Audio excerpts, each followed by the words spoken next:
Class intro అయిపోయిందమ్మా. ఉంటాయి good class. Evening sir. Good evening అమ్మా. క్లాసెస్ ఎలా ఉంటాయి, టీచింగ్ ప్యాటర్న్ ఎలా ఉంటుంది, కంప్లీటెడ్ సిలబస్.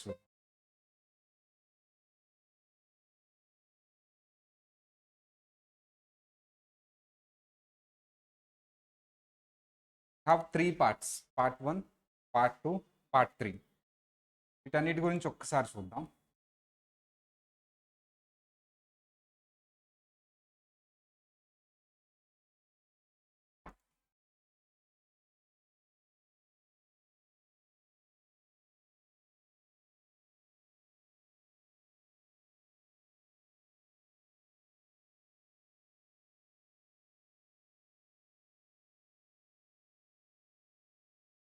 ఏలో మొత్తం 3 పార్ట్స్ ఉంటాయి.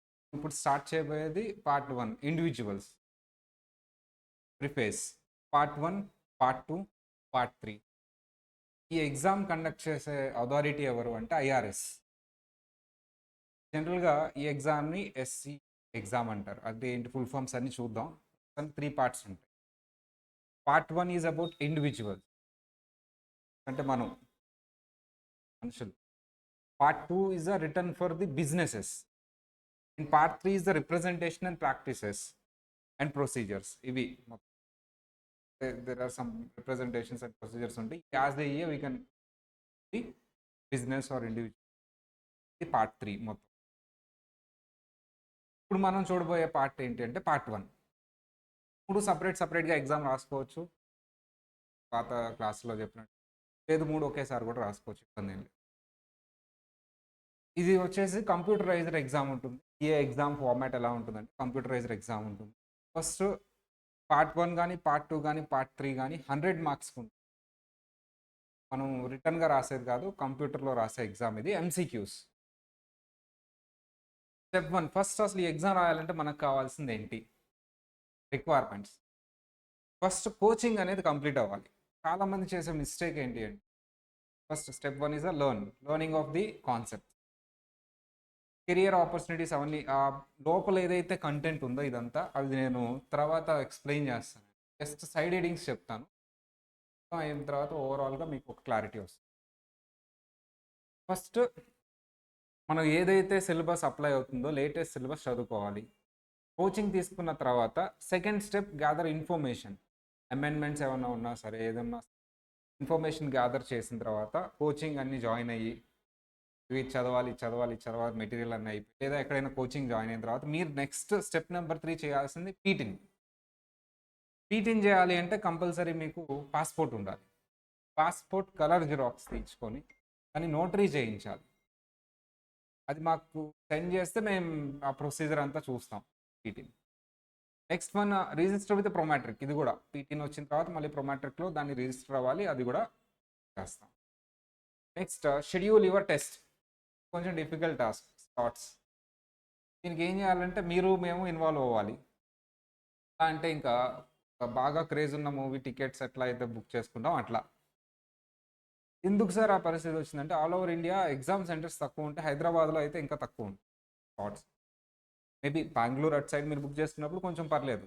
కానీ ఇక్కడ ఎందుకు హైదరాబాద్ తక్కువ ఉందంటే హైదరాబాద్లో రాయకుండా నార్త్ వాళ్ళు, బెంగళూరు వాళ్ళు కూడా హైదరాబాద్లో, మన స్టూడెంట్సే 2-3 బెంగళూరులో వాళ్ళు రేపు ఫిబ్రవరిలో హైదరాబాద్కి వస్తున్నారు రాయటానికి. ఎందుకంటే వాళ్ళకి బెంగళూరులో స్లాట్స్ అయిపోయినాయి, హైదరాబాద్ బుక్ చేసుకుంటున్నారంట. అంటే హైదరాబాద్లో రాసే వాళ్ళందరిలో హైదరాబాద్ వాళ్ళు ఎంతమంది ఉంటారు సార్ అంటే ఒక 10% ఉంటారు. వాళ్ళు బుక్ చేసేస్తున్నారు. ఈసారి మనం బుక్ చేస్తాం. Step 6, adapt your study plan. అదంతా మనం ఇస్తామండి. ఎలా చదవాలి, ఎప్పుడు రాయాలి, ఎంత చదవాలి, ఎగ్జామ్స్ ఎలా మనం ప్రిపేర్ చేస్తాం. And get a plenty of rest and food and nutrition. తెలిసిందే, ఇంకా మనం చెప్పుకునేదే. చదువుకునేటప్పుడు అయితే చదువు మీద ఫోకస్ ఉంది. Have to be. చాలామంది స్టూడెంట్స్ హెల్త్ బాగాలేదని ఎగ్జామ్ రాయకుండా ఫెయిల్ అయిన వాళ్ళు చాలామంది ఉంటారు. అది కూడా చూసుకోవాలి. Test day. టెస్ట్లన్నీ మనం రోజు టెస్ట్ డేనే అనుకోవచ్చు. మనదైతే రేపటి నుంచి అర్థమైపోతుంది రోజు టెస్ట్లే ఉంటాయని. అండ్ డ్యూరింగ్ ద ఎగ్జామ్ అది మాత్రం నేను తర్వాత ట్రైన్ చేస్తాను. ఎగ్జామ్ టైం ఆర్ ఎగ్జామ్కి ముందు రోజు నుంచి మీది ఏంటి అనేది నేను క్లియర్గా, ఎగ్జామ్ ముందు రోజు ఎలా ఉండాలి, ఏం చదవాలి, ఎగ్జామ్ 1 అవర్ ముందు ఎలా ఉండాలి, ఏం చదవాలా వద్దా, ఎగ్జామ్ అప్పుడు మనం ఎలా ఉండాలి, ఇదంతా నేను ఎగ్జామ్కి 1 వీక్ ముందు స్పెసిఫిక్గా ట్రైన్ చేస్తాను. అండ్ మీరు పాస్ అయ్యి వెంటనే వస్తుంది రిజల్ట్. మీరు చేయగానే రిజల్ట్ వచ్చేస్తుంది. ఇది అడ్వాంటేజ్ డిసడ్వాంటేజ్ నాకు తెలియదు, బట్ రిజల్ట్ అయితే వెంటనే వచ్చేస్తుంది. ఏ ఎగ్జామ్కి అలా ఉండదు. ఓన్లీ ప్రొఫెషనల్ ఎగ్జామ్ మీరు రాసిన వెంటనే రిజల్ట్ వచ్చేది ఇదే. అది మీరు అడ్వాంటేజ్ తీసుకుంటారో డిసడ్వాంటేజ్ తీసుకుంటారో మీ ఇష్టం. అది ఓవరాల్. మనం specific to part 1 SE exam మనకి ఇది ఎన్ని మార్క్స్ ఉంటుందండి? 100 మార్క్స్. 100 మార్క్స్లో ఫస్ట్ 15 క్వశ్చన్స్ ట్రయల్ క్వశ్చన్స్ వస్తాయి. వాటిని కౌంట్ చేయరండి. కౌంట్ చేసేది 85 క్వశ్చన్స్. ఫస్ట్ వచ్చే 15 క్వశ్చన్స్ ట్రయల్ క్వశ్చన్స్ కదా అని మీరు ఆన్సర్ చేయకుండా వదిలేయటం కాదు, అవి ఆన్సర్ చేయాల్సిందే. There after 85 questions. అవి స్కోర్కి అది ఎంత వెయిట్ ఇస్తారు ఏంటి అనేది వాళ్ళ internal weightage. Out of 85 questions 70 క్వశ్చన్స్ should be correct to pass. అది ఇక్కడ ఎక్కడ ఇన్ని మార్కులు వస్తే పాస్ అవుతారని ఏమి ఉండదు. అంటే 15 ట్రయల్, 100 గురించి మాట్లాడితే 100కి 70 క్వశ్చన్స్ రైట్ అవ్వాలి. ఇది ఇలా చూసుకుంటే బాగుంటుంది, ఇన్క్లూడింగ్ ట్రయల్. లేదా ట్రయల్ క్వశ్చన్స్ తీసేయండి, అది కరెక్ట్ అయినా రాంగ్ అయినా కౌంట్ చేయరు కాబట్టి అన్నప్పుడు 85లో 70 చేయరు, కరెక్ట్ అని కౌంట్ చేయరు, అందుకని వాటిని తీసేస్తారు. 85లో 70 రైట్ అవ్వాలి. 15 పోయినా పర్లేదు, ఒక 15 వాళ్ళే వదిలేస్తున్నారు, ఇంకో 15 మనం తీసుకోవాలి. ఈజీగా అయిద్దండి. ఇంత కష్టం కదా సార్, 85కి 70 ఆల్మోస్ట్ పర్సంటేజ్ చేస్తే చాలా వస్తుంది కదా అంటే, ఇంకా ఇది ఎంసీక్యూస్ ఆల్రెడీ క్లాస్లో చదువుకున్నాయి వస్తాయి కాబట్టి ఈజీగా వస్తుంది. అది మీరు చెప్తారు, నేను చెప్తే బాగుండదు. సో మాడ్యూల్ 1 అయిన తర్వాత అప్పుడు మీరు చెప్పండి. మీరు రాసిన ప్రతి ఎగ్జామ్లో అలాగే ఉంటుంది, internal exams and main exam కూడా అలాగే. అమ్మా లేదు ఇవ్వరు. ఫస్ట్లో వచ్చే 15 క్వశ్చన్ ట్రయల్ క్వశ్చన్స్ చెప్తారు, అది డిస్ప్లే అవుతుంది. పార్ట్ 1లో టోటల్గా సిలబస్ని ఇలా డివైడ్ చేసుకుంటాం. 14 questions is from this preliminary work and taxpayers data. 17 questions is from income and assets. 17 questions is from deductions and credits. 15 is from taxation. 11 is from advising the individual taxpayers and 11 is for specialized returns. ఈ సిలబస్ని ఎన్ని చాప్టర్స్గా divide చేసామంటే 18 chapters. 18 చాప్టర్స్లో ఈ parts చేసాం. Section A, B, C, D, E, F sections. ఈ సెక్షన్స్లో మళ్ళీ chapters ఉంటాయి. ఓకేనా? ఇండెక్స్ అది చూద్దాం. మొత్తం ఫస్ట్ది నేను యాడ్ చేశాను కాబట్టి 18+1 19, దానికి 18 చాప్టర్సే. బట్ ఫస్ట్ బేసిక్స్ అనేది నేను యాడ్ చేసింది. మిగతా చాప్టర్స్లో ఉన్నవన్నీ ముందే చెప్తే బెస్ట్ అని. బేసిక్ చాప్టర్లో ఉన్న కంటెంట్లో ఒక అరౌండ్ 70 to 80% మళ్ళీ రిపీట్ అయింది మీకు. మొత్తం 19 చాప్టర్స్. అందులో కొన్ని చిన్న చాప్టర్స్ ఉంటాయి, కొన్ని పెద్ద చాప్టర్స్ ఉంటాయి, కొన్ని మీడియం చాప్టర్స్ ఉంటాయి. కొంచెం బాగా లెందీ చాప్టర్స్ ఒక 5 ఉంటాయి, మీడియం చాప్టర్స్ ఉంటాయి, చిన్న చాప్టర్స్ ఎక్కువ ఉంటాయి. ఫస్ట్ మాడ్యూల్ వచ్చేసి మీకు అక్కడ ఉన్న 7th చాప్టర్కి కట్ అవుతుంది. Calculation of basis of SS ఏదైతే ఉందో అక్కడికి ఫస్ట్ చాప్టర్ అయిపోతుంది, ఫస్ట్ మాడ్యూల్. సెకండ్ మాడ్యూల్ వచ్చేసి మీకు 6 చాప్టర్స్ కింద డివైడ్ చేసుకో. ఇది మీకు ప్రింట్అవుట్ ఇస్తారు, ఆ ప్రింట్అవుట్లో కూడా ఉంటుంది. ఇది ఓవరాల్గా ఇండెక్స్. చిన్న బుక్లో కూడా సేమ్ ఇదే ఉంటుంది. తర్వాత మళ్ళీ వద్దాం ప్రిఫేజ్ అండ్ ఇండెక్స్కి. మళ్ళీ కొంత అయిన తర్వాత వచ్చిన తర్వాత మీకు అర్థమవుతుంది. ఫస్ట్ వన్ బేసిక్స్ అనే చాప్టర్ చాలా ఇంపార్టెంట్. ఎందుకు అంటే ఈ చాప్టర్ బాగా అర్థమైతే మనకి మిగతా చాప్టర్స్ కూడా అర్థమైపోతాయి. సరే, ఈ చాప్టర్లో మనం చూడబోయేది ఏంటి అంటే, what is tax, what is the system of tax, how the tax is implemented in USA, what is who are resident and who are non residents. ఈ చాప్టర్లో ఓవరాల్ కవర్ అయ్యారు. And what is income. First as usual part 1, part 2, part 3 ఇందులో మనకి individuals cover అవుతారు. What is tax, tax అంటే ఏంటి, tax అనేది ఎవరు పే చేస్తారు, ఎవరు కలెక్ట్ చేస్తారు, will pay and who will collect. Tax is paid by the citizens, ఎవరైతే బిజినెస్లు కానీ ఎవరైనా సరే, ఎవరైనా వాళ్ళు పే చేస్తుంటారు, ఏదైనా ఇండివిజువల్ కానీ బిజినెస్ కానీ ఎవరైనా సరే. ఫర్ ఎగ్జాంపుల్ ఇండివిజువల్ ఎవరు కలెక్ట్ చేస్తారు? గవర్నమెంట్. ఇండియాలో అయితే ఇన్కమ్ ట్యాక్స్ ఎవరు కలెక్ట్ చేస్తారంటే సెంట్రల్ గవర్నమెంట్. ఇక్కడ ఐఆర్ఎస్ వాళ్ళు కలెక్ట్ చేస్తారు. కాకపోతే ఇండియాలో లాగా ఒక యూనిక్ ట్యాక్స్ ఉండదు, డిఫరెంట్ టైప్స్ ఆఫ్ ట్యాక్సెస్. అవి ఏంటి అనేది చూద్దాం. వాటి పర్పస్ ఏంటి, దానికి సంబంధించిన సిస్టమ్ ఏంటి అనేది చూద్దాం. ఫస్ట్ ట్యాక్స్ అంటే మీనింగ్ ఏంటి సార్ అంటే, it is the fees collected by government. Is the fees collected by government collect చేసే ఫీజు ఇది. దేనికోసం ఈ ఫీజు కలెక్ట్ చేస్తున్నారు sir? Tax is a Latin word నుంచి అరైజ్ అయింది. లాటిన్ వర్డ్ ఏంటి అంటే టాక్సో అంటే ఏంటమ్మా? రేట్. ఈ ట్యాక్స్ అనే వర్డ్ లాటిన్ వర్డ్ నుంచి వచ్చింది. ఏంటి సార్ లాటిన్ వర్డ్ అంటే? Toxo. For a period of time it becomes the tax.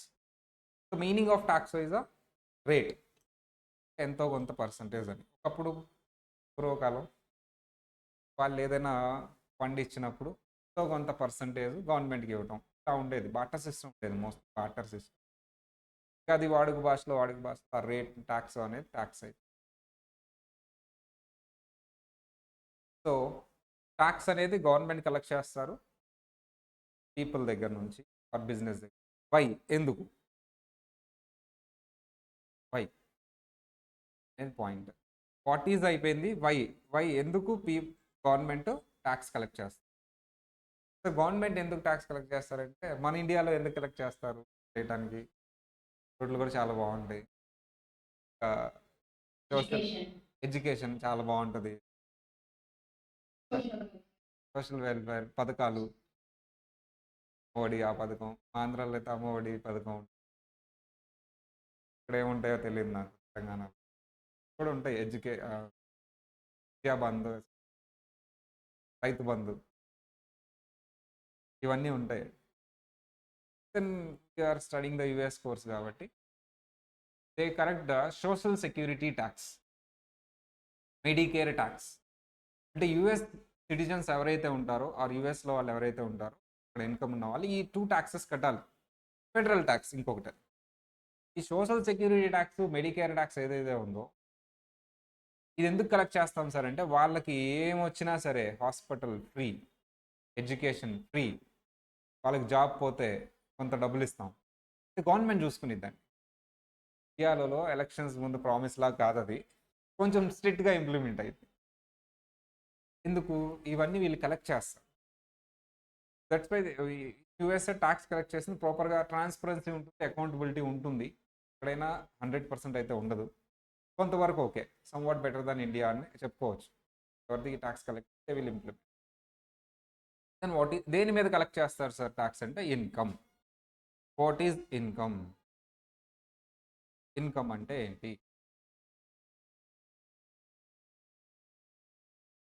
మనం లాస్ట్ క్లాస్లో ఒక ఎగ్జాంపుల్ చెప్పుకున్నాం. ఏంటి? ఫర్ ఎగ్జాంపుల్, ఇతనికి శాలరీ వస్తుంది, డైలీ ఒక చోట పని చేస్తున్నాడు, అతనికి శాలరీ వస్తుంది. ఎంత వస్తుంది? $20,000 వస్తుంది. Is it the income? Yes. సరే, ఇతను బిజినెస్ చేస్తున్నాడు,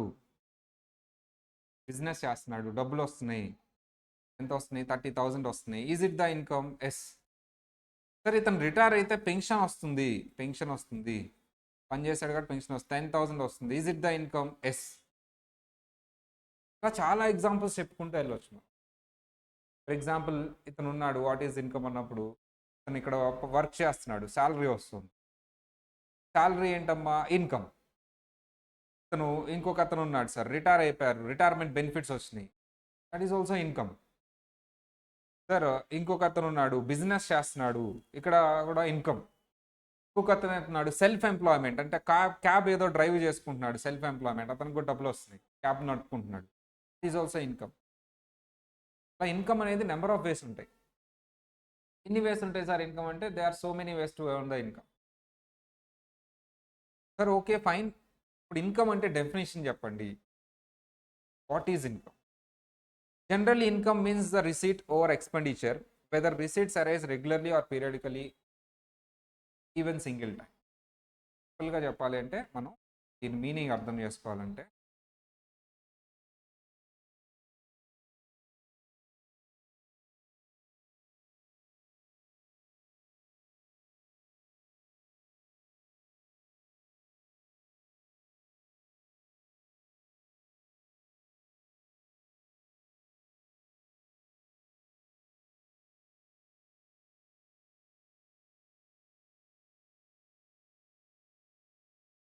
ఇప్పుడు ఇక్కడ చెప్తాను. First one, income. Receipt is the income. Net receipt అంటే మీకు వచ్చింది, మీరు ఖర్చు పెట్టింది తీసేసిన తర్వాత వచ్చేది ఇన్కమ్. ఇక్కడ డిఫరెంట్ సినారియోస్ ఉంటాయి, జాగ్రత్తగా వినాలి. Every receipt is income. Every receipt is income. ప్రతి రిసీటు ఇన్కమే, ఫస్ట్ ఇది అన్నారు. Except few items, few things తీసుకోలేదు. ఎక్సెప్ట్ ఫ్యూ అంటే ఏంటి సార్? ఈ పాయింట్ మీనింగ్ అర్థం చేసుకోండి. ఫస్ట్ వన్, రిసీట్ 2 టైప్స్ ఉంటుంది. ఏంటి సార్ ఆ వచ్చే 2 types? Revenue receipt, capital receipt. మళ్ళీ అకౌంట్స్కి వెళ్ళిపోతున్నా, కేర్ఫుల్గా వినాలి. అంటే మనకి వచ్చే డబ్బులు 2 రకాలు ఉంటాయి, revenue receipt, capital receipt. Sir what is revenue receipt? నువ్వు ఒక జాబ్ చేస్తే ఒక శాలరీ వచ్చింది, that is the revenue receipt. Rent receive చేసుకున్నావు, revenue receipt. Then what is capital receipt? ఒక ఎసెట్ సేల్ చేసావు, ఒక బిల్డింగ్ సేల్ చేసావు, డబ్బులు వచ్చినాయి, క్యాపిటల్ రిసీట్. ఒక ఎసెట్ సేల్ చేసినప్పుడు గెయిన్ వచ్చింది, క్యాపిటల్ రిసీట్. సార్ అంటే ఒక ఎసెట్ ఏదైతే ఉందో దాన్ని ఎక్స్చేంజ్ చేసినప్పుడు ఏదైతే గెయిన్ వస్తుందో దాన్ని capital receipt, balance sheet item. కానీ it is a profit and loss item. PNL అకౌంట్కి సంబంధించి రెవెన్యూ ఐటమ్ ఏదైతే ఉందో, సాలరీస్, రెంట్, ఇది రెవెన్యూ రిసీట్. సరే ఇప్పుడు రెవెన్యూ రిసీట్, క్యాపిటల్ రిసీట్ 2 ఉన్నాయి కదా, నువ్వు ఇక్కడ ఏం రాసావు? ఎవ్రీ రిసీట్ అన్నాడు. అప్పుడు తర్వాత యాడ్ చేశాడండి every revenue receipt. Every revenue receipt is the income. ప్రతి రెవెన్యూ రిసీట్ ఇన్కమే. మరి capital receipt sir, every capital receipt is not income. అంటే ఏం చెప్పాడు క్వశ్చన్ మన కాన్సెప్ట్లో? ప్రతి రెవెన్యూ రిసీట్ ఇన్కమే అంట. Every revenue receipt is income. ప్రతి రెవెన్యూ రిసీట్ ఇన్కమ్. ఇక్కడ ఏం చెప్పారు? Every capital receipt is not income. Capital receipts అయితే ఇన్కమ్స్ కాదు, రెవెన్యూ రిసీట్ అయితే ఇన్కమ్. క్యాపిటల్ రిసీట్ అంటే ఏంటి? ఒక ఎసెట్ సేల్ చేస్తే వచ్చిన డబ్బులు, ఇలాంటివన్నీ. డీటెయిల్గా వెళ్దాం. దీనికి కొన్ని ఎక్సెప్షన్స్ ఉన్నాయి, దీనికి కొన్ని exceptions. Sir what is exception? Legal language చాలా జాగ్రత్తగా నేర్చుకోవాలండి. ఎక్సెప్షన్ అంటే ఏంటి సార్ అంటే, నేను పైన ఒక రూల్ చెప్పాను, ఇప్పుడు నేను ఎక్సెప్షన్లో ఏమన్నా రాశాను అంటే ఆ రూల్ అక్కడ అప్లై కాదు అని. పైన ఏ రూల్ చెప్పాను సార్ నేను అంటే, ఎవ్రీ రెవెన్యూ రిసీట్ ఈజ్ ఆ ఇన్కమ్. అంటే ఇప్పుడు ఎక్సెప్షన్లో రాసింది రెవెన్యూ రిసీటే, కానీ ఇన్కమ్ కింద తీసుకోవద్దు. నేను ఇప్పుడు ఎక్సెప్షన్లో కొన్ని రాస్తాను, అవి రెవెన్యూ రిసీటే, కానీ ఇన్కమ్ కింద తీసుకోవద్దంట. ఏంటి సార్ అవి? సార్ ఇవి గ్రాట్యుటీ ఆర్ ఎక్స్క్లూడెడ్ ఇన్కమ్స్. ఎవరు ఎక్స్క్లూడ్ చేశారు సార్? గవర్నమెంట్ ఎక్స్క్లూడ్ చేసింది. గవర్నమెంట్ ఏం చెప్పిందంటే, ఇది రెవెన్యూ రిసీటే కానీ మీరు ట్యాక్స్ వేయొద్దు, ఆర్ ఇన్కమ్ కింద తీసుకోవద్దు చెప్పి ఎక్స్క్లూడ్ చేసింది. అంటే గవర్నమెంట్ ఎక్స్క్లూడ్ చేయనంత వరకు ఎవ్రీ రెవెన్యూ రిసీట్ ఈజ్ ఆ ఇన్కమ్. గవర్నమెంట్ స్పెసిఫిక్గా వచ్చి ఇదిగో ఇది రెవెన్యూ రిసీటు, దీని మీద ట్యాక్స్ వేయొద్దంటేనే అది ఇన్కమ్ కింద తీసుకోవద్దు. సార్ ఏం చెప్పలేదు సార్ గవర్నమెంట్, అది రెవెన్యూ రిసీట్, ఇన్కమా ఇన్కమ్ కాదా? Yes is income. సార్ ఏం చెప్పలేదంటే అది ఇన్కమే సార్. ఇన్కమ్ కాదు అని గవర్నమెంట్ చెప్తే అది రెవెన్యూ రిసీట్ అయ్యి అప్పుడే తీసుకోకుండా ఉండండి. క్వైట్ ఆపోజిట్ అమ్మా ఇక్కడ. ఎవ్రీ క్యాపిటల్ రిసీట్ ఈజ్ ఆ ఇన్కమ్. కానీ గవర్నమెంట్ వచ్చి ఇది క్యాపిటల్ రిసీటే కానీ ఇన్కమ్ కింద తీసుకోండి అని చెప్తే అప్పుడు తీసుకో ఇన్కమ్ కింద. జనరల్లీ మనం క్యాపిటల్ రిసీట్ ఇన్కమ్ కింద తీసుకుంటామా తీసుకోమా? కానీ గవర్నమెంట్ వచ్చి సార్ ఏం చెప్పింది సార్? Exception, capital gain. ఒక బిల్డింగ్ అమ్మితే ఏదైతే క్యాపిటల్ గెయిన్ వచ్చిందో దాన్ని క్యాపిటల్ రిసీట్ అంటారు. నిజానికి అది ఇన్కమ్ కాదు, కానీ ఎక్సెప్షన్, ఇన్కమ్ కింద తీసుకోండి. ఇప్పుడు గవర్నమెంట్ వచ్చి ఇన్కమ్ కింద తీసుకోండి అని చెప్పాలంటే రెవెన్యూ రిసీట్ని చెప్పాలా, క్యాపిటల్ కింద రిసీట్ కింద చెప్పాలా? క్యాపిటల్ రిసీట్ని చెప్పాలి. సార్ గవర్నమెంట్ సైలెంట్గా ఉంది ఈ క్యాపిటల్ రిసీట్ మీద, అది ఇన్కమా కాదా? ఇన్కమ్ కాదు. గవర్నమెంట్ ఈ రెవెన్యూ రిసీట్ మీద సైలెంట్గా ఉంది, అది ఇన్కమా కాదా? Income. Every revenue receipt is a income. Government ఏమన్నా మాట్లాడింది దాని గురించి అంటే అప్పుడు అది ఇన్కమ్ కాదు. Every capital receipt is not the income. Government వచ్చి స్పెసిఫిక్గా ఇది తీసుకోండి అంటేనే తీసుకోండి. అలా ఏమైనా చెప్పిందా సార్ క్యాపిటల్ గెయిన్? ఇక్కడ అలా ఏమైనా చెప్పిందా సార్? ఇదిగో ఇవన్నీ చెప్పింది, ఎక్స్క్లూడెడ్ ఇన్కమ్ లిస్ట్ ఉంటుంది, అదంతా తర్వాత చూద్దాం. ఒక ఎగ్జాంపుల్ చెప్పాను, దీనికి కూడా ఒక ఎగ్జాంపుల్ చెప్పాను. డిఫాల్ట్గా ఒక రిసీట్ని మనకి ఏదైతే వస్తుందో చేతితో డబ్బుల్ని ఇన్కమా కాదా అనాలి అంటే ఫస్ట్ నువ్వు డిసైడ్ చేయాల్సింది ఏంటి? అది రెవెన్యూ రిసీటా క్యాపిటల్ రిసీటా? మనకి ఏవైతే డబ్బులు వచ్చినాయో దాన్ని రిసీట్ అంటారు. మన దగ్గరకు వచ్చిన డబ్బుల్ని ఇప్పుడు ఇన్కమా కాదా డిసైడ్ చేయాలి. ఇన్కమ్ అయితే ట్యాక్స్ కట్టాలి. ఇన్కమా కాదా డిసైడ్ చేయాలంటే ఫస్ట్ ఏం చేయాలి నువ్వు? అది రెవెన్యూ క్యాపిటల్ డిసైడ్ చేయాలి. రెవెన్యూ అంటే ఎక్సెప్షన్లో ఉందా లేదా చూడాలి, లేదు అంటే అది ఇన్కమ్.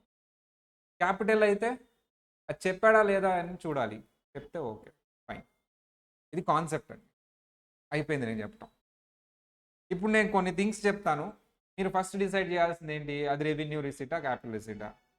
తర్వాత ఏంటి? ఎక్సెప్షన్లో ఉందా లేదా? సరే ఫస్ట్ డిసైడ్ చేద్దాం అది ఇన్కమా కాదు. First one, salary. మీరు అది ఏ రిసీటో చెప్పాలి, అసలు రిసీటా కాదా చెప్పాలి. తర్వాత నేచర్, ఏ రిసీటో చెప్పాలి, అండ్ అది ఇన్కమా కాదో కూడా చెప్పాలి. సాలరీ రిసీటా కాదా? ఇట్ ఈస్ ద రిసీట్, వస్తుంది కదా మనకి, పోవట్లేదు కదా. నేచర్, రెవెన్యూవా క్యాపిటలా? రెవెన్యూ. ఇన్కమా ఇన్కమ్ కాదా? It is the income. Number 2, rent received.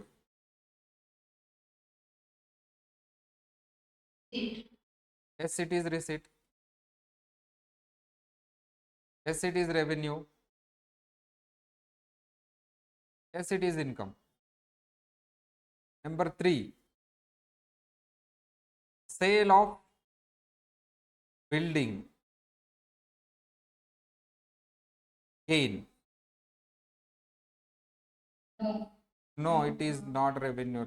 Receipt. Yes. Receipt. డబ్బులు వస్తున్నాయి కదా, సేల్ చేస్తే డబ్బులు వస్తున్నాయి కదా, రిసీటే అది. రిసీటేనమ్మా, రిసీటే, కానీ రెవెన్యూ కాదు, క్యాపిటల్. రిసీట్ అంటే ఏంటి? డబ్బులు వస్తుందని.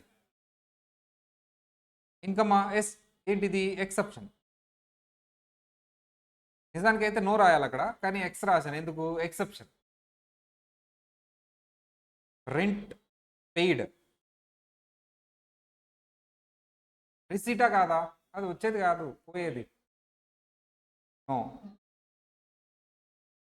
యాక్చువల్లీ రెవెన్యూ నేచర్లో ఉంటుంది, కానీ మనం ఊరికే రాద్దాం. ఇక్కడ రిసీట్ నో వచ్చిందంటే ఇన్కమ్ నో, రిసీట్ కాదంటే అది అసలు ఇన్కమే కాదు. డెఫినేషన్ చూడండి, రిసీట్ అయితేనే ఇన్కమ్, రిసీట్ కాదంటే అసలు ఇన్కమే కాదు. Next,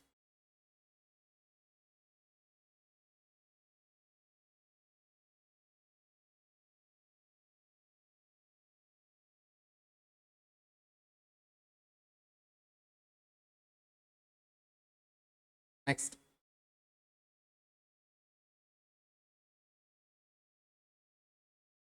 loan amount received. Loan amount received.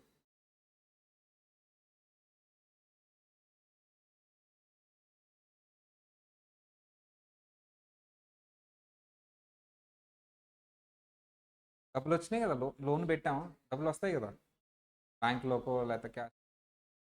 Is the receipt.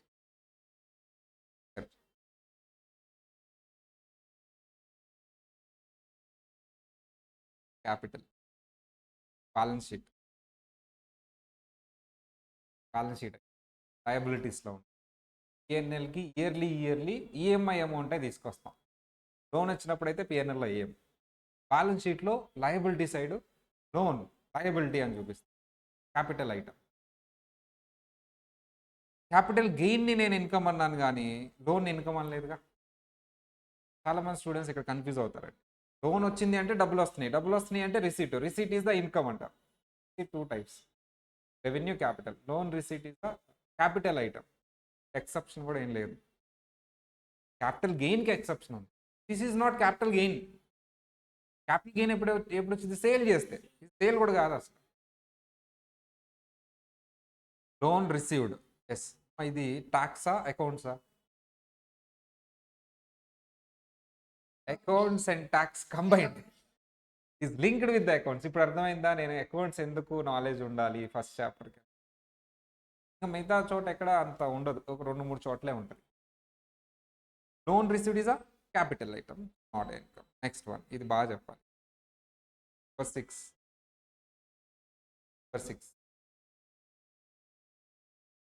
Kidney sold.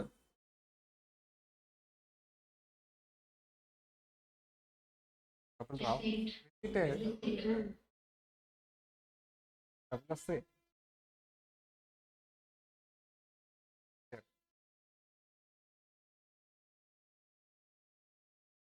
Revenue.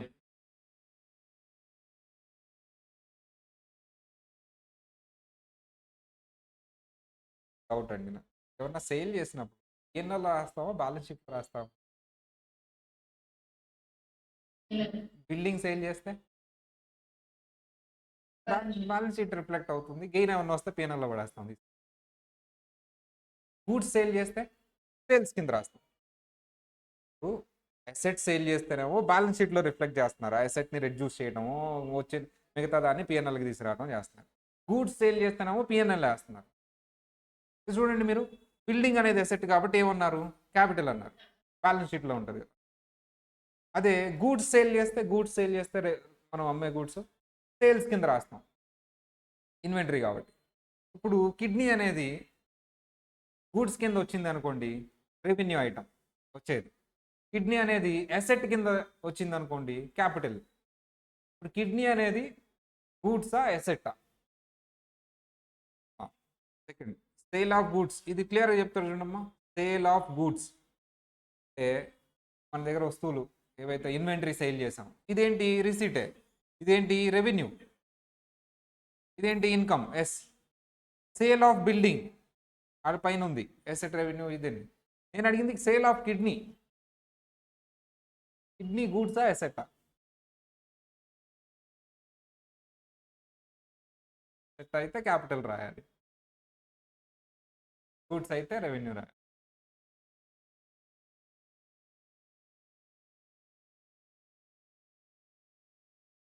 Accounts వచ్చిన వాళ్ళు ఎవరైనా చెప్పండి. So frankly speak, kidney is neither goods nor asset. We can't show it in the books of accounts, right? But somewhere, somehow, technically మాట్లాడదాం. ఇంకా అది బుక్స్లో చూపించగా technically మాట్లాడాలి. ఎందుకంటే ఇప్పుడు అకౌంట్స్ నుంచి బయటకు వచ్చి అవుట్ ఆఫ్ ది బాక్స్ వచ్చి చూసేదే ట్యాక్స్. అకౌంట్స్ ఎక్కడైతే సైలెంట్గా ఉందో అప్పుడు ట్యాక్స్ వస్తుంది. అకౌంట్స్లో రాయి ఓకే, మరి ట్యాక్స్లో ఏదో ఒకటి రాసుకోవాలి కదా. అకౌంట్స్ చెప్పినంతసేపు అది ఫాలో అయ్యాను, ఇప్పుడు ట్యాక్స్లో ఏం రావాలి. Kidney is not a goods, but somehow it is not an asset, but it is a personal effect.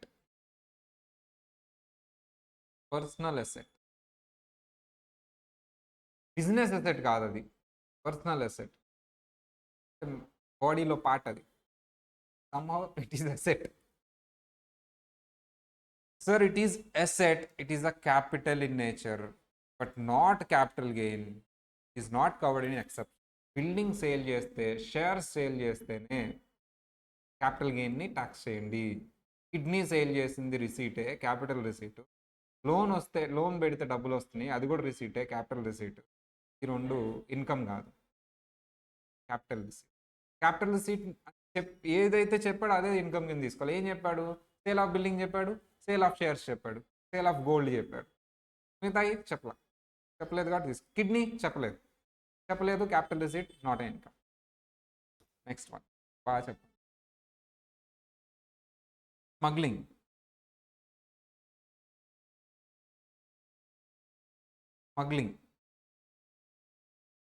Income అంటే పోలీసులకు తెలియకుండా గూడ్స్ని స్మగిల్ చేస్తున్నాం, డబ్బులు వస్తున్నాయి, చాలా వస్తున్నాయి. మంత్లీ ఒక 20 లాక్స్ వస్తుంది. రిసీటా కాదా? రెవెన్యూ రిసీటా కాదా? రెవెన్యూ. ఇన్కమా కాదా?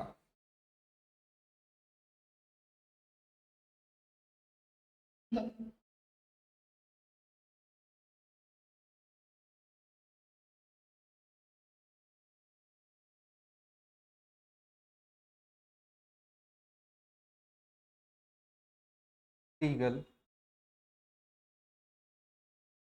Yes, it is income. Income legal అయినా ఇల్లీగల్ అయినా సార్, ఎవరైనా స్మగ్లింగ్ చేస్తే వచ్చి చెప్తారా సార్? చెప్పరు. దొరికిపోయినప్పుడు ట్యాక్స్ ఫస్ట్ వచ్చే డిపార్ట్మెంట్ ఇన్కమ్ ట్యాక్స్ డిపార్ట్మెంట్ వచ్చి వాళ్ళ ట్యాక్స్ వాళ్ళు తీసుకుంటారు. అదేంటి, అది లీగల్ ఇన్కమ్ కదా, మాకు అదంతా తెలియదు. ఇన్కమ్ లీగల్ అయినా ఇల్లీగల్ అయినా ట్యాక్సిబుల్. అది ఇన్కమ్ అయితే చాలు, లీగలా ఇల్లీగల్ ఇర్రిలవెంట్. సో ఇక్కడ నుంచి 2 పాయింట్లు చెప్పుకున్నాం మనం. First point, income. ఇన్కమ్ అంటే రెవెన్యూనా క్యాపిటలా? ఇన్కమ్ అంటే రెవెన్యూనా క్యాపిటలా? Both. Both revenue and capital. But capital దగ్గర మనం ఏం రాయాలంటే ఓన్లీ మెన్షన్డ్, యాక్ట్లో మెన్షన్ చేసినవే తీసుకో. రెవెన్యూనేమో ఏవైతే ఎక్స్క్లూడ్ చేసావో అవి తీసుకోకూడదు. క్యాపిటల్ ఏమో ఏవి మెన్షన్ చేశాడో అవే. ఇన్కమ్ అంటే రెవెన్యూ ఉండొచ్చా క్యాపిటల్ ఉండొచ్చా అని జనరలైజ్డ్ క్వశ్చన్ అడిగినప్పుడు 2 ఉండొచ్చు అనేది జనరలైజ్డ్ ఆన్సర్. డీటెయిల్గా అడిగినప్పుడు మనం చెప్తాం క్యాపిటల్లో కొన్నే ఉంటాయి, రెవెన్యూ అయితే అన్నీ ఉంటాయి, ఇలా డీటెయిల్ చెప్తాం. నెంబర్ 2, రెవెన్యూ అంటే లీగలా ఇల్లీగలా? ఇన్కమ్ అంటే లీగలా ఇల్లీగలా? Both. Both. Income is both legal and illegal. Illegal income is also taxed. It is irrelevant whether it is illegal or illegal for the taxability. The income, it is taxable. Or revenue అయితే are capital అయితే. Next number 3, revenue అంటే రెగ్యులరా ఇర్రెగ్యులరా? రెగ్యులర్గా వచ్చేదాన్ని revenue అంటాం. For example lawyer గారు ఉన్నారండి, practice పెట్టారు, రెగ్యులర్గా వస్తుంది అతనికి. కేసులు వస్తే వస్తుంది, లేకపోతే లేదు, అది కూడా ఇన్కమే. శాలరీ పర్సన్ ఉన్నాడు, రెగ్యులర్గా వస్తుంది, అది ఇన్కమే. సో అంటే ఏంటమ్మా, బోత్. ఇన్కమ్ అంటే బోత్ రెగ్యులర్ ఆర్ ఇర్రెగ్యులర్. ఇక్కడ వరకు మనం చెప్తాం. ఓకేనా? నెక్స్ట్ జాగ్రత్త. యుఎస్ఏ అనుకోండి ఊరికే.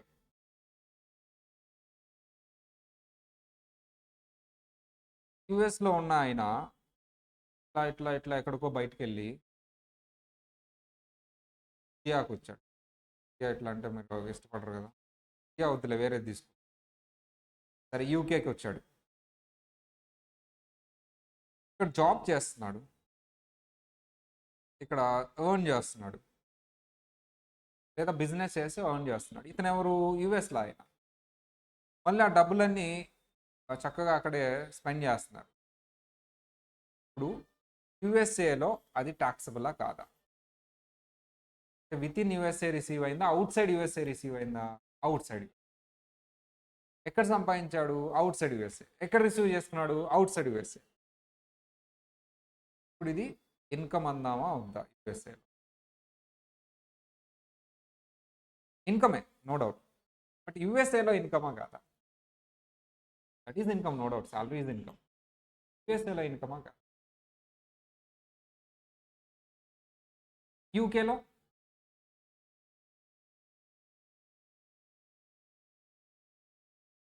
జాబ్ చేసింది యూకేలో, లోన్ చేసింది కూడా యూకేలో, కానీ అతను US citizen, green card holder.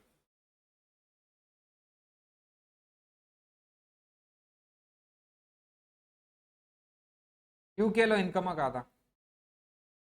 యుఎస్ఏలో వ్యక్తేనేమో ఈ కంట్రీకి సంబంధించిన, పని చేసిందేమో ఆ కంట్రీలో. చెప్పాలి.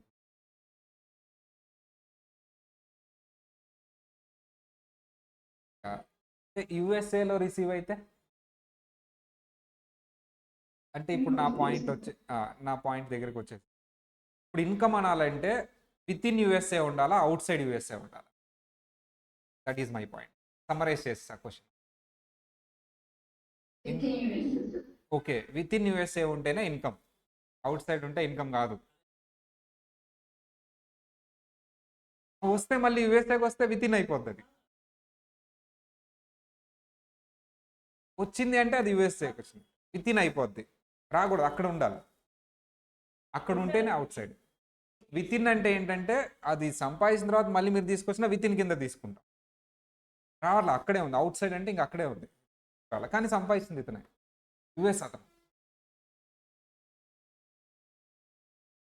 అంటే విత్ ఇన్ అయితేనే ఇన్కమ్ అంటారు, అవుట్ సైడ్ యుఎస్ కాదు. అదే నా పాయింట్, ఏం లేదమ్మా. ఇప్పుడు వరకు మరి లీగల్ అన్నారు, ఇల్లీగల్ అన్నారు, రాసేసా. రెగ్యులర్ అన్నారు, ఇర్రెగ్యులర్ అన్నారు, రాసేసా. రెవెన్యూ అన్నారు, క్యాపిటల్ అన్నారు, రాసేసా. ఇప్పుడు with in USA, out side USA రెండు రాయాలా, ఒకటే రాయాలా చెప్పండి? With in USA and also out side USA రెండు రాయాలా, విత్ ఇన్నే రాయాలా? యూఎస్ఏలో ఇన్కమ్ అనాలి అంటే అది కంపల్సరీ యూఎస్ఏలో వచ్చి ఉండాలా. అవుట్ సైడ్ యూఎస్ఏ రిసీవ్ చేసుకున్నా సరే, ఇంక యూఎస్కి రాలేదు అది, దాన్ని కూడా ఇన్కమ్ అనొచ్చా?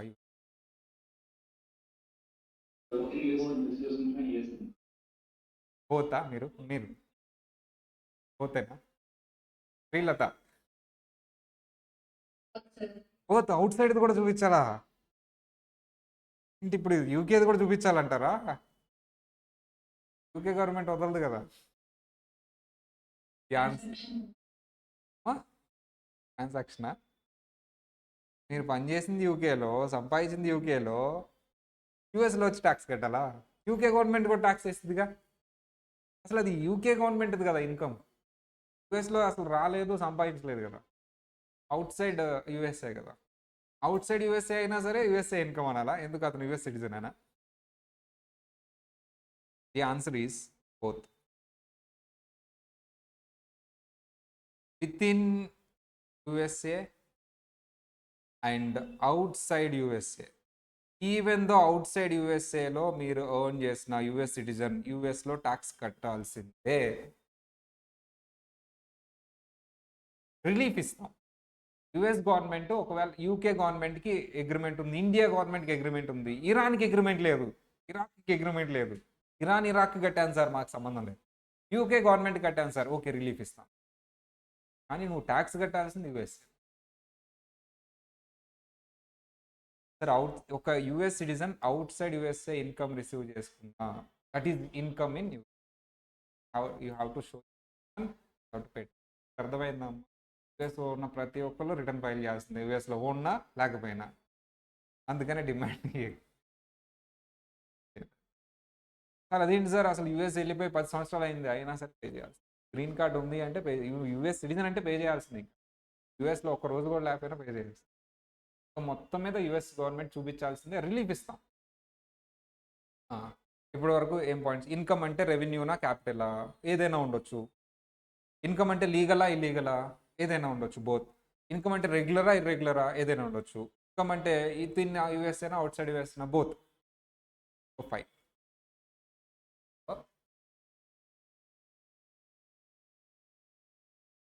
ఇన్కమ్, ఒక అతను ఉన్నాడు,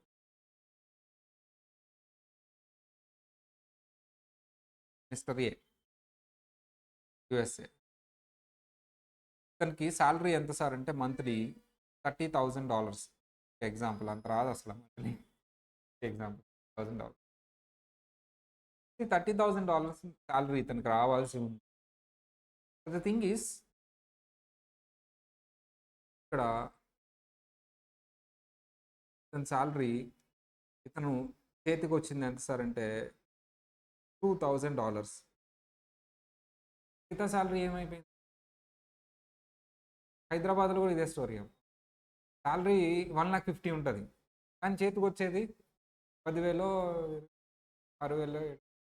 అది ఏమైపోయినట్టు? ట్యాక్స్ ఏమో కానీ ఈఎంఐ. హైదరాబాద్లో జాబ్ వచ్చిందనగానే ఫస్ట్ కారు కొనాలి, ఈఎంఐ, తర్వాత ఇల్లు కొనాలి, తర్వాత మ్యారేజ్ లోను. ఇప్పుడు చాలమ్మా, శాలరీ అంతా అయిపోయింది. మళ్ళీ 5,000 వస్తుంది, మళ్ళీ రెంట్ కట్టాలి కదా, దానికి అప్పు చేయాలి. క్రెడిట్ కార్డు ఉంటుంది ఒకటి, క్రెడిట్ కార్డు తీస్తాం. సరే, నా క్వశ్చన్ ఏంటంటే, he has not received his salary. ఎక్కడికి వెళ్ళింది? అది బ్యాంక్కి వెళ్ళింది. తను ఎంత 2000 రిసీవ్ చేస్తున్నాడు, బ్యాంక్కి వెళ్తే వెళ్ళింది 28,000, బ్యాంక్కి వెళ్ళిపోయింది డైరెక్ట్. ఇన్కమ్ అంటే ఎంత? 2000లో 28,000.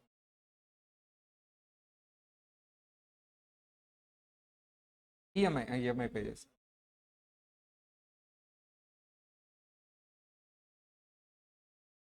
30,000 నాకు రాలేదు కదా.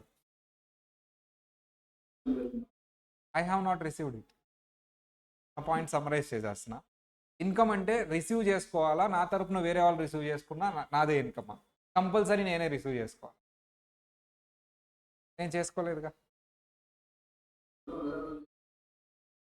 On behalf of me another person have taken my amount is also income to me. మనమే తీసుకోవాలి. నాకు ఇవ్వలేదు, వాళ్ళు బ్యాంక్కి ఇచ్చారు, నేనైతే తీసుకోవాలి. సరే ఇంకో ఎగ్జాంపుల్. మీకు ఒక బిల్డింగ్ ఉంది యూఎస్లో, రెంట్ వస్తుంది. రెంట్ పే చేస్తారు, మంత్లీ ఎంత పే చేస్తారు సార్ రెంట్ అంటే $10,000 పే చేస్తాడు. వన్ ఫైన్ డే ఫోన్ చేశాడు, సార్ రెంట్ ఇవ్వాలి కదా 10,000. నాకేమి ఇవ్వద్దు, నేను ఊర్లో లేను, ప్రాపర్టీ ట్యాక్స్ కట్టాలి, ఒక 8,000 ప్రాపర్టీ ట్యాక్స్ కట్టేసేయండి, మిగతా 2,000 నాకు ఇవ్వండి రెంట్ కింద. What is the income here? నేను రిసీవ్ చేసుకుని 2,000.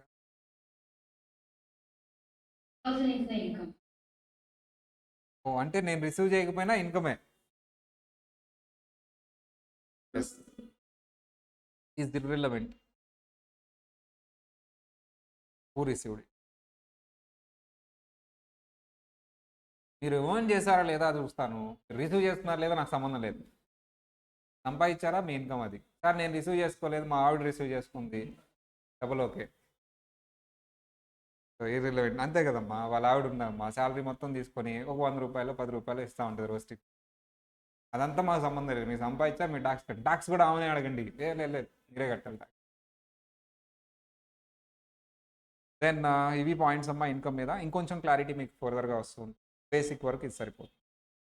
ఇన్కమ్ అంటే revenue, capital yes revenue. Income అంటే లీగలా ఇల్లీగలా? Both revenue, capital, legal and illegal, regular or irregular, within USA or outside USA. It is irrelevant who receive it, received or not received. మీరు earn చేస్తే చాలు. మీరు receive చేసుకోకుండా వేరే వాళ్ళ ఇన్కమ్ మీకు వేయం, ఎర్న్ చేసిందే వేస్తాం. ఇది ఇంకొంచెం డీటెయిల్గా ఫర్దర్ చాప్టర్స్లో వస్తుంది. ఇన్కమ్ అంటే ఇది బేసిక్. మీరు చెప్పిందంతా బాగానే ఉంది. నిన్న ఎగ్జాంపుల్స్ ఒకసారి లింక్ చేద్దాం. కిడ్నీ సేల్ చేసాం, ఇన్కమా కాదా? ఇన్కమ్ కాదు, that is a capital receipt. Capital receipt అంటే క్యాపిటల్ గెయిన్ అని చెప్పారు, అది. స్మగ్లింగ్ ఇన్కమా కాదా? ఇన్కమ్. లీగల్ అది. రెవెన్యూ రిసీట్ లీగల్ సంబంధం లేదు కదా. ఈ 2 ఎగ్జాంపుల్స్తో పాటు ఇంకో ఎగ్జాంపుల్ కూడా చెప్పాం.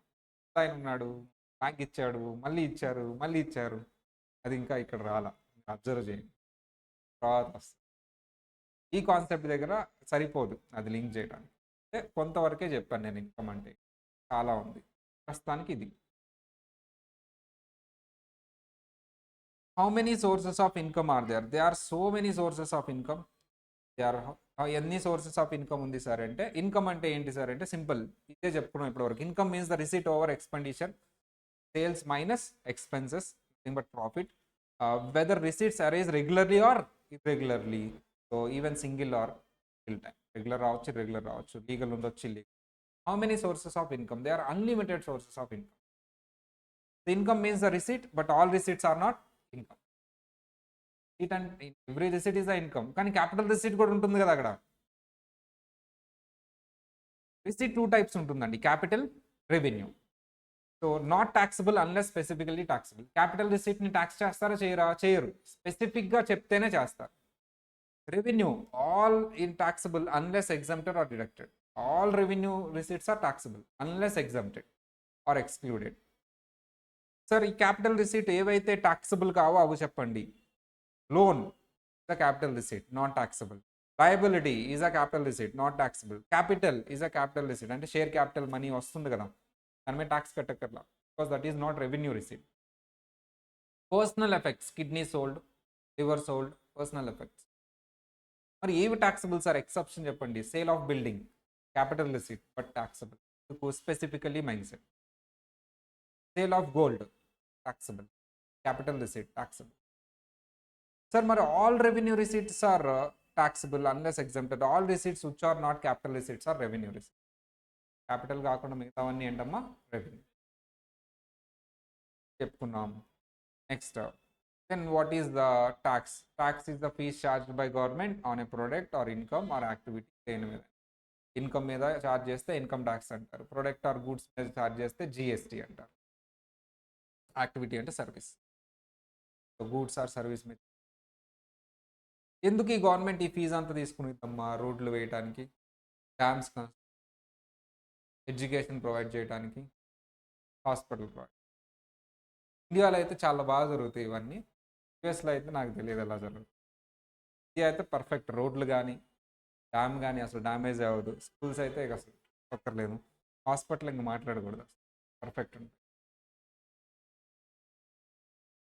ఇది బ్యాక్గ్రౌండ్. జస్ట్ ఇన్కమ్ అంటే ఏంటి, ట్యాక్సెస్ అంటే ఏంటి, ఒక బేసిక్ అనమాట. Basic start with the USA. యుఎస్లో, ఇండియాలో స్టేట్స్ పవర్ఫుల్లా, సెంట్రల్ పవర్ఫుల్లా? ఫ్రాంక్గా చెప్పాలి. ఫ్రాంక్గా ఏం కాదు, యాజ్ పర్ కాన్స్టిట్యూషన్. ఇండియా అయితే సెంట్రల్ పవర్ఫుల్, యుఎస్ఏ అయితే స్టేట్స్ ఆర్ పవర్ఫుల్. సెంట్రల్ కంటే states power. United states of America. ఒక్కొక్క స్టేట్ ఒక్కొక్క రూల్స్ పెట్టుకున్నారు టాక్సేషన్. ఇవి మనం అన్నీ చదువుకొని గుర్తుపెట్టుకోవాలంటే అవసరం లేదు. కోడింగ్ వరకు గుర్తుపెట్టుకుంటే ఈ స్టేట్లో ఈ ట్యాక్స్ మాత్రమే ఉంటుంది. కొన్ని states tax free, only federal tax pay చేస్తే చాలు. మిగతా స్టేట్స్ హై ట్యాక్స్ పే చేస్తారు. కొన్ని ట్యాక్స్ అసలు ట్యాక్స్ పే చేయరు, ఓన్లీ ఫెడరల్. ఆ స్టేట్స్లో ఉన్న పీపుల్ ఫెడరల్ ట్యాక్స్ పే చేస్తే చాలు. ఈ స్టేట్లో ఉన్న పీపుల్ ఫెడరల్ ట్యాక్స్తో పాటు కౌంటీ ట్యాక్స్ కూడా పే చేయాలి. అసలు ఈ ట్యాక్సెస్ ఏంటి, ఎలా అనేది చూద్దాం. United states and codes. First ఇది మ్యాప్ అమ్మ. కలర్ కోడింగ్ ఉంది చూసారా మీరు? రెడ్ ట్యాక్సెస్ ఎక్కువ ఉంటాయి, గ్రీన్ ట్యాక్సెస్ ఉండవు అసలు. Next colour mid tax items. ఇలా డిఫరెంట్ కోడింగ్ ఇచ్చారు. వీటి గురించి డీటెయిల్ చూద్దాం. అసలు ఎన్ని ఇదిగో ఇవన్నీ US state code, state names. మీరేం గుర్తుపెట్టుకోకర్లా. కోడ్స్ ప్రకారం చూద్దాం.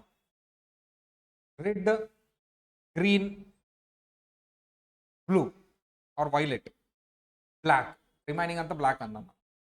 ఎన్ని కోడ్స్ అమ్మ మొత్తం colour codes? Green, red, blue, violet, black. Green, red, violet, black. States అన్నిటిని కలర్ కోడింగ్తో డివైడ్ చేస్తాం. రేపు హోంవర్క్ చేసుకున్నారండి దీని మీద, చదువుకుని. అయితే మీ బుక్లో కలర్స్ ఉండవేమో. State code AL. ఏఎల్ అంటే స్టేట్ నేమ్ ఇచ్చారు, ఏకే అంటే స్టేట్ నేమ్ ఇచ్చారు, అలాస్కా అని. ఏజెడ్. ఇలా state code, state name, state code, state name, state code, state name. ఆ కలరింగ్. సరే, ఇవన్నీ గుర్తుపెట్టుకోవడం కష్టం కదా, అరౌండ్ 53 ఉన్నాయి. అందుకని మనం ఏం చేస్తామంటే ఏవి తక్కువ ఉన్నాయి, గ్రీన్ గుర్తుపెట్టుకుంటాం, రెడ్ గుర్తుపెట్టుకుంటాం, వైలెట్ గుర్తుపెట్టుకుంటాం, బ్యాలెన్స్ అన్ని బ్లాక్. అందుకని నేను వీటిని 3 స్టేజెస్గా, ట్యాక్సెస్ని 3 స్టేజెస్గా డివైడ్ చేశాను. అవి చూసే ముందు అసలు ఎన్ని ట్యాక్స్లు ఉంటాయో చూడాలి మీరు. యూఎస్లో ఫస్ట్ ఉండే కామన్ ట్యాక్స్ ఫెడరల్ ట్యాక్స్. ఏ స్టేట్ వాళ్ళైనా సరే కంపల్సరీ ఫెడరల్ ట్యాక్స్ పే చేయాల్సిందే. State tax, county tax, city tax కొన్ని స్టేట్స్కే ఉంటాయి. అందుకని రెడ్ కలర్ వేసాను. రెడ్ కలర్ వేసానంటే so state, county or city ఇవన్నీ ఉంటాయి. What is federal tax? Federal tax అంటే ఏంటి? United States federal tax is levied by the IRS. IRS అంటే full form internal revenue service. దేని మీద వేస్తారు? On the annual earnings of the individuals or companies, అంటే corporations, trust or other legal entities మీద వేస్తారు. Federal income tax for individuals apply to all forms of earnings including wages, salaries, commission, bonus, tips, investment income, certain income. సింపుల్గా ఒక మాటలో చెప్పాలంటే మీ income మీద వేసేదాన్ని ఇండియాలో అయితే ఇన్కమ్ ట్యాక్స్ అంటారు, అక్కడైతే federal tax.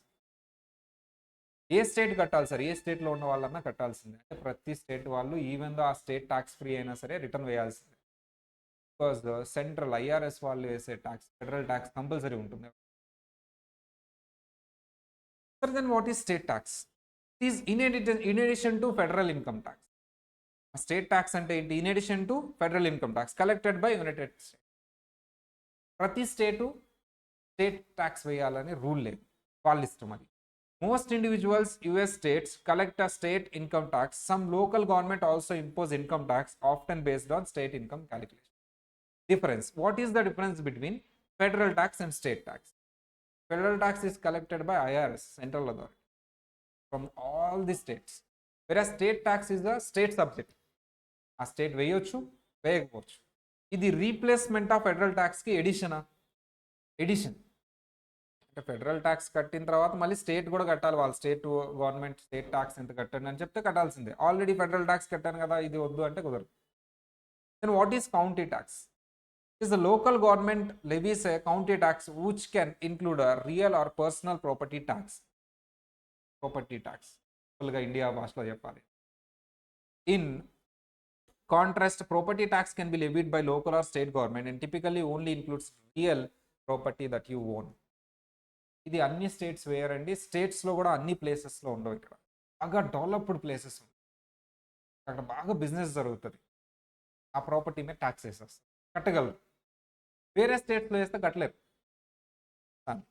City tax. It is also local government levy a county tax which can, ఇది సిటీ, కౌంటీ బదులు సిటీ వస్తుంది, సేమ్ అదే పేస్ట్ అయినట్టుంది. City tax is also levied by local government. So county tax ఉంటే city tax అంటే county. City tax meaning ఏంటంటే అది మొత్తం అదే కాపీ పేస్ట్ అండి. సిటీ ట్యాక్స్ అనేది ఏంటి? యుఎస్లో బాగా పాపులర్ సిటీస్, టెక్సస్ బాగా డబ్బులు ఉండేది, న్యూయార్క్, ఇవన్నీ వాటికి హై ఎండ్ సిటీ ట్యాక్స్ అనేది. అంటే ఏంటంటే అక్కడ బాగా బిజినెస్ జరుగుతుంది, కమర్షియల్. మనం ఎలా అయితే హైదరాబాద్ని కమర్షియల్ అంటాం, హైదరాబాద్లో బాగా ఎక్కువ కమర్షియల్ ఏరియా అంటే ఆ డబ్బులు ఉన్న area. Hitech గచ్చివాడి.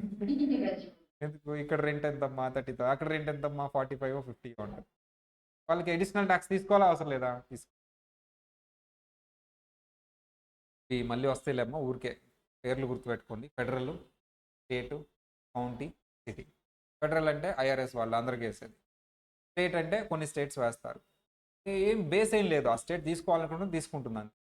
But county, city base ఒకటి ఉంది, it is commercially developed or that property is a commercial. ఇప్పుడు మనం కోడ్స్ ఆల్రెడీ డిస్కస్ చేసాం. ఏంటమ్మా అది? Green, red, violet, black.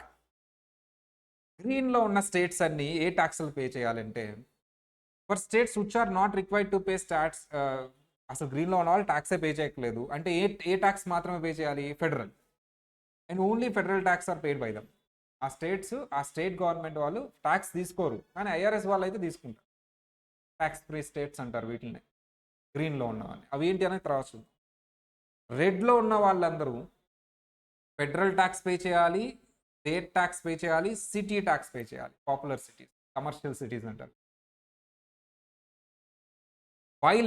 వైలెట్లో ఉన్న వాళ్ళు, వీళ్ళు పాపులర్ కాదు కానీ అక్కడ ఉన్న ప్రాపర్టీస్ కమర్షియల్ వాల్యూ ఉంటుంది కొంచెం. అంటే వీళ్ళు ఫెడరల్స్ పే చేయాలి, స్టేట్ పే చేయాలి, కౌంటీ కూడా పే చేయాలి ప్రాపర్టీ ట్యాక్స్. బ్లాక్లో వాళ్ళు బ్యాలెన్స్, ఫెడరల్, స్టేట్. ఇక ఇవి పాపులర్ స్టేట్స్ కాదు, పాపులర్ కమర్షియల్ వాల్యూ ఉన్న మాన్యుమెంట్స్, అసెట్స్ అయితే, బిల్డింగ్స్ అయితే ఏం లేవు, ఓన్లీ స్టేట్ ట్యాక్స్. అగైన్ మళ్ళీ గ్రీన్ అంటే only federal, red federal, state, city, violet federal, state, county. ఇది అనేది ఇంకా ఎక్కువ, రెడ్లో ఉందంటేనే danger. Violet is also somewhat danger, county ఉంటుంది. Black federal, state, federal, state. First green code గురించి చూద్దాం. గ్రీన్ కోడ్ వీళ్ళు ట్యాక్స్ ఫ్రీ అంటే ఓన్లీ ఏ ట్యాక్స్ మాత్రమే చేస్తారు? Federal tax. వీళ్ళు మాత్రమే, ఈ 9 మాత్రమే గ్రీన్ కోడ్ అండి. దానికి ఒక షార్ట్ కట్ ఉంది, వాంట్ ఎస్ఎఫ్. ఈ 9 స్టేట్సే గ్రీన్ కోడ్, ఏ లేదు. షార్ట్ కట్ ఏంటి అంటే, మీరు ఏమన్నా మంచిది ఉంటే మీరు కూడా కనిపెట్టండి. నేనైతే వాంట్ ఎస్ఎఫ్ అన్నాను. వాంట్ అంటే W for Washington, roaming. Tax free states అంటారు ఈ 9. A for Alaska. N for Nevada, Hampshire, New Hampshire, and T for Texas, Tennessee. S for మా T అంటే రెండు వచ్చేసి. S for south Dakota, north Dakota కూడా ఉంటుంది, జాగ్రత్త కేర్ఫుల్గా ఉండాలి, south Dakota. And F for Florida. రేపు ఇవన్నీ గుర్తుపెట్టుకున్నారు. వాంట్ SF అంటే టక్ టక్ చెప్పాలి. వీళ్ళు ట్యాక్స్ ఫ్రీ, వీళ్ళు tax free. Want SF Washington, Wyoming. A for Alaska, N for Nevada, New Hampshire, T for Tennessee, Texas, S for South Dakota, last one F for Florida. మరి mug up చేయక్కర్లే, just గుర్తు. Red colour ఇవి only ఇవే. PM నోకే. P for PA అని ఉంటుంది. P for Pennsylvania, అది నాకు నోరు తిరగదు, సో పెన్సిల్వేనియా అది నోరు తిరగట్లేదమ్మా. అండ్ మిచిగన్, న్యూయార్క్, ఇది కూడా నోరు. ఓహియో, కెంచుకి, అది ఆ ప్రొనౌన్సియేషన్ కూడా అది కాదు, నా నోరు తిరిగి నేను పలుకుతున్నాను. కెంచుకి. PM నోకే. Pennsylvania, Michigan, New York, Ohio, Kentucky. Sir ఇవన్నీ ఏ కోడు? రెడ్. రెడ్ అంటే federal, state, city. Federal, state, city. Violet రెండే రెండు, మ్యారీల్యాండ్, ఇండియానా. వీటికి ఫెడరల్, స్టేట్, కౌంటీ. ఇంక బ్యాలెన్స్ నేను చెప్పను, బ్యాలెన్స్ చాలా ఉంటాయి వాటికి, షార్ట్ కట్ ఏ ఉండదు. బ్యాలెన్స్ వాటికి ట్యాక్సెస్ చెప్పండి. ఫెడరల్, స్టేట్, అదే కోడింగ్.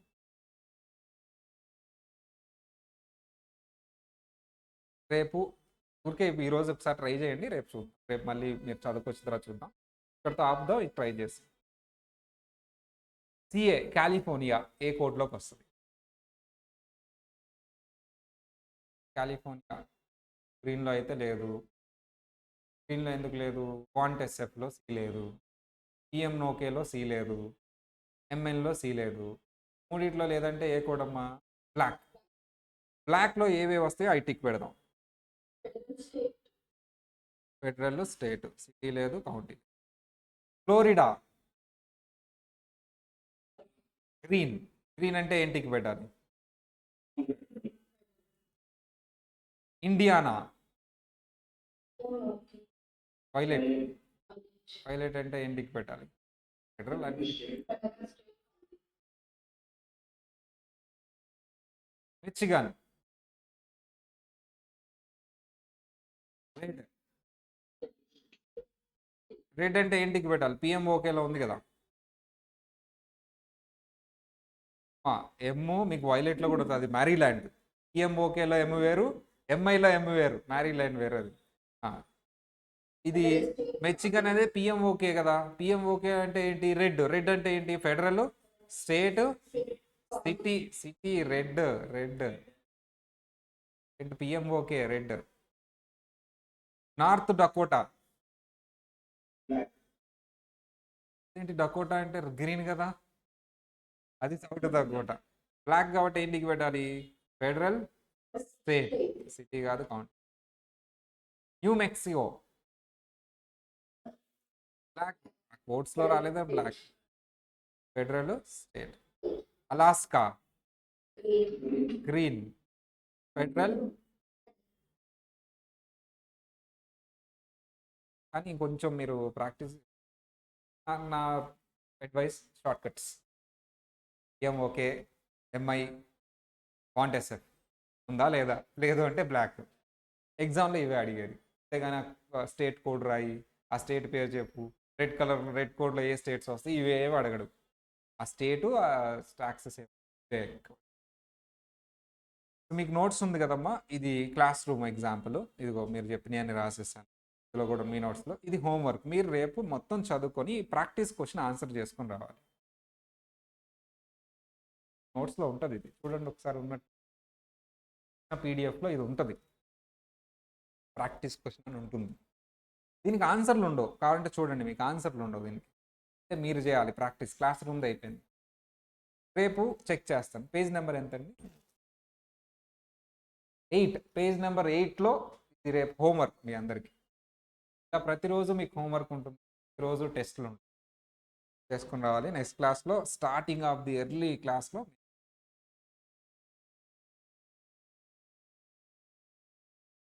లేకపోతే నువ్వు ప్రింట్అవుట్ తీసుకో లేదా, నేను చెప్పానని చెప్పి సాఫ్ట్ కాపీ కష్టంగా ఉంది కదా, మ్యాక్సిమం సాఫ్ట్ కాపీ ఫాలో అవ్వండి, లేకపోతే ప్రింట్అవుట్ తీసేసుకో. ప్రింట్అవుట్ చెప్పేసి మనం తెచ్చి పెట్టేస్తారు. మాడ్యూల్ 1 ప్రింట్అవుట్ ఇవ్వమని సార్ ఒకటి అని చెప్పమ్మా, ప్రింట్అవుట్ తీసేస్తాం. ఓకేనా? నెక్స్ట్ క్లాస్లో రిమైండింగ్ ఇద్దాం. చదువుకొస్తారా రేపు? ఈజీయే కోర్స్.